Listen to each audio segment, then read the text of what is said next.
Hey, what's going on, guys? JC here again with Wedge Concepts. Thank you for checking out my channel. And in this video, I'm just going to give you 4 reasons why you should borrow from your 401k. All right, so let's get to it.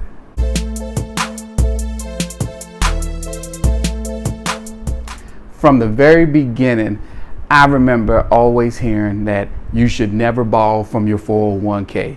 It was as if borrowing from your 401k is like a sin. You know, you never want to do it. If you borrow from your 401k, it's going to ruin your retirement. All of the time that you spent working will all be gone to waste, and the money you saved and yada, yada, yada, yada. I mean, I get it, right?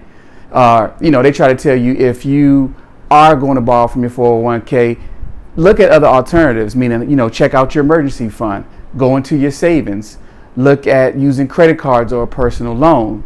But I'm here to tell you that there are a few reasons why you should and could borrow from your 401k if it's the right option for you.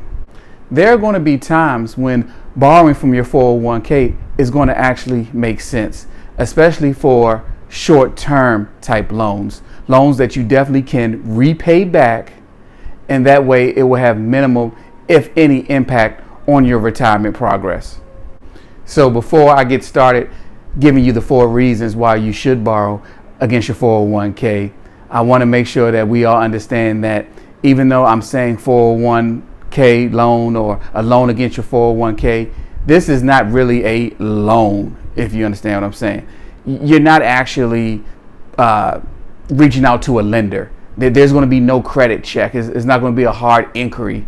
You're actually borrowing money from yourself, repaying it with interest, but it's not a traditional loan in that sense. Okay, so the first reason which it's okay to borrow from your 401k is because it's super quick and super easy. Usually it just takes a couple clicks. You go online to your provider's website, you key in some information, and in a couple days you got a check. Or you make a phone call and you got your check. Or I think even now they even give you a debit card. So it's super fast, super quick, super easy.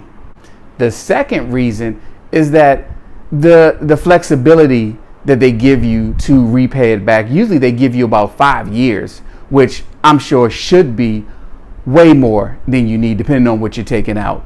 But ideally you want to be able to take out and repay it back within a year. But if you have 5 years to pay it back, that should be plenty of time for you to put that back with interest back into, after tax, back into your 401k. The third reason is that there are some cost advantages. You may incur some fees because there are going to be some administration fees when you go ahead and withdraw that money. But for example, let's say if you have to sell some of your stocks, right, your equities. Now, it can go either way, right? If you take out that money and the stock goes up, or the Dow is on a super high because we're already in the bull run now, you're going to miss out on that extra earned income. You're going to miss out on that. But let's say if the Dow was down 20 points and you already pulled the money out, you also saved yourself as well from that loss. Again, it's still better to have interest paid to your account as opposed to having a loan, a traditional loan, where you will have to pay interest and pay that back on top of the loan. Now, the fourth and final reason is that there could be some retirement savings benefits. And what I mean by that is you might actually end up with more money than you would have had before you started.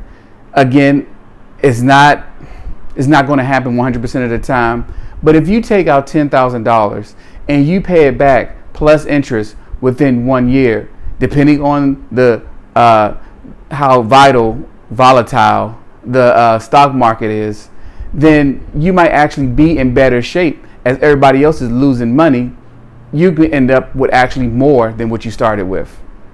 Now, I got to tell you that there are some things that you want to be mindful of. One of those which is what they call double taxation. So as you borrow against your 401k, when you pay it back, you're going to be paying it back with after-tax dollars.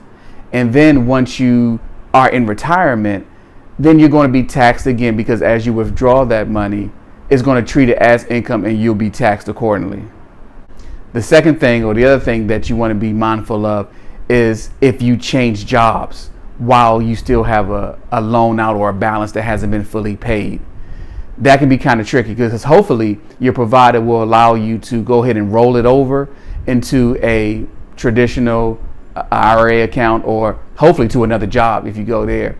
But if they don't allow you to, they're going to go ahead and treat it as an early withdrawal, and then they'll hit you with the 10% penalty and charge it as tax, and it could be kind of bad.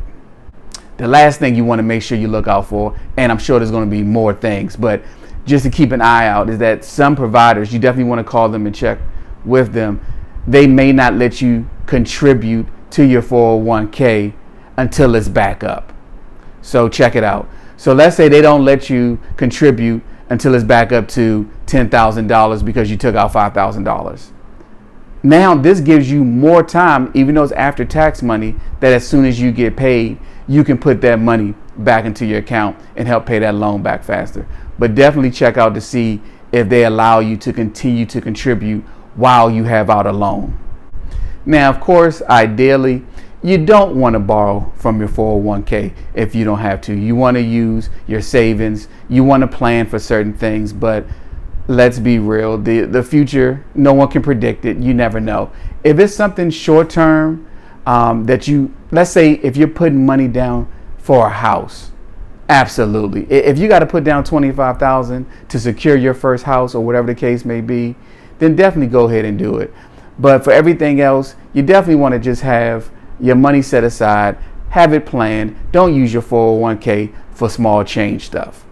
Now, if you do decide that this is a good option for you, right, you definitely want to make sure you talk to your 401k provider to go over all the options. Ask them tons of questions. Ask about the repayment schedule. What about the interest? Are you allowed to contribute while the loan is out? Make sure you ask them all these questions before you decide to go ahead and pull the trigger. Now, after all that is said and done, and you still decide that you still want to go forward with borrowing from your 401k, come up with a game plan. Recalculate your budget. Make sure you come up with a repayment plan so that way you can try to pay this money back as quickly as possible. Okay? So I hope you find that helpful. If you do decide to borrow against your 401k to put that money down to get your house, otherwise, definitely look at other alternatives. Okay?